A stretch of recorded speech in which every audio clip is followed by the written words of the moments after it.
Hi అండి. అందరూ ఎలా ఉన్నారు? ఈరోజు నేను గోధుమ రవ్వ ఉప్మా ఎంతో టేస్టీగా అండ్ హెల్తీగా ఎలా చేసుకోవాలో చూపిస్తున్నానండి. ముందుగా ఒక గ్లాస్ దాకా గోధుమ రవ్వను తీసుకున్నాను. ఆ తర్వాత ఒక తరిగిన ఉల్లిపాయని, ఒక తరిగిన క్యారెట్‌ని, ఒక తరిగిన టమాటోని, 2 పచ్చిమిర్చి, 2 ఎండుమిర్చి, తగినంత కరివేపాకుని తీసుకున్నానండి. స్టవ్ వెలిగించి కడాయి పెట్టుకొని అందులో ఒక 2 స్పూన్స్ దాకా నూనెను పోసుకోవాలండి. అందులో పోపు కోసం 2 స్పూన్ల దాకా పల్లీలు, ఒక హాఫ్ స్పూన్ జీలకర్ర, హాఫ్ స్పూన్ ఆవాలు, హాఫ్ స్పూన్ పచ్చిశనగపప్పును తీసుకోవాలి.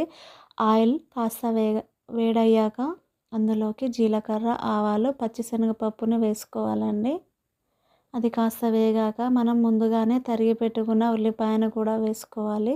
దానితో పాటుగా ఎండుమిర్చి, పచ్చిమిర్చిని కూడా వేసుకొని బాగా వేయించుకోవాలి. ఇవి కూడా కాస్త వేగాక మనం ముందుగానే సన్నగా తరిగి పెట్టుకున్న క్యారెట్ ముక్కలను కూడా వేసుకోవాలి.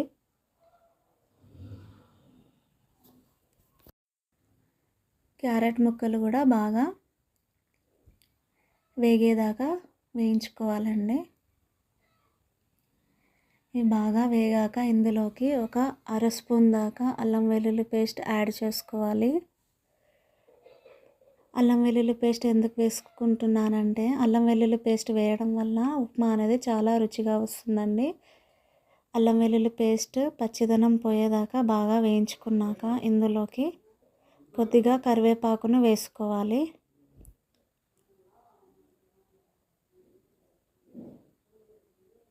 ఇవి బాగా వేగాక ఇందులోకి మనం ముందుగా కట్ చేసి పెట్టుకున్న టమాటో ముక్కలను కూడా వేసుకోవాలండి.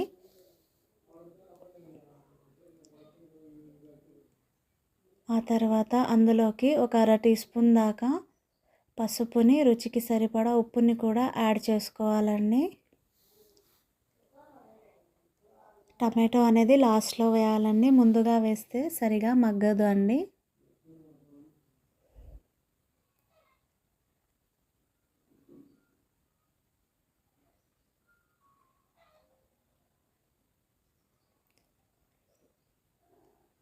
బాగా కలుపుకోవాలండి. ఆ తర్వాత బాగా మగ్గాక లాస్ట్లో కొద్దిగా కొత్తిమీర వేసుకోవాలండి. బాగా కలుపుకొని ఒక గ్లాస్ గోధుమ రవ్వకి 2 గ్లాసుల దాకా నీళ్ళని పోసుకోవాలండి. ఇలా మూత పెట్టి ఒక 10 మినిట్స్ మగ్గించుకున్నాక ఇందులోకి గోధుమ రవ్వని వేసుకొని బాగా కలుపుకోవాలి.